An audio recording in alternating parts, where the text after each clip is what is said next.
Hi friends, Friday morning பிரேக்ஃபாஸ்ட்டுக்கு என்ன செய்யலான்னு யோசிக்கும்போது உளுந்தங்கஞ்சி சாப்பிட்டு ரொம்ப நாள் ஆச்சு. சரி அதுவே செஞ்சிடலான்னு சொல்லி ரெடி பண்ணியிருந்தேன். இன்ஸ்டண்ட்டாக பண்ணணும் அப்படின்னா உளுந்தும் அரிசி ரெண்டுமே வந்துட்டு சம பங்கு எடுத்துகிட்டு அதை நல்லா ட்ரை ரோஸ்ட் பண்ணி அதை நல்லா மிக்சியில் போட்டு அரைச்சி நான் வந்து ஸ்வீட் அண்ட் காரம் ரெண்டுமே பண்ண போகிறேன். அதனால் தண்ணியில் போட்டு நல்லா கரைச்சிட்டு ஸ்வீட்டுக்கு கொஞ்சம் காரத்துக்கு கொஞ்சம் ஊற்றிட்டேங்க. காரத்துக்கு வந்து என்னெல்லாம் போட்டிருந்தேன்னு பார்த்தீங்கன்னா, பூண்டு தட்டி போட்டுட்டு அதோட குருமிளகு சீரகம் போட்டு உப்பு போட்டு நல்லா மிக்ஸ் பண்ணிட்டேன். ஸ்வீட்டுக்கு வந்துட்டு கரும்பு சக்கரை வந்து தண்ணியில் கரைச்சி வச்சுருந்தேன்.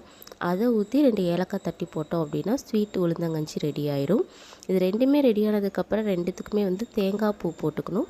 காரத்துக்கு வந்து லைட்டாக கொத்தமல்லி தூவி இறக்கிட்டேன்.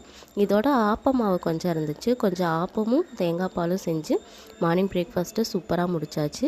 இந்த வீடியோ பிடிச்சிருந்தா ஒரு லைக் பண்ணிக்கோங்க. தேங்க்ஸ் ஃபார் வாட்சிங்.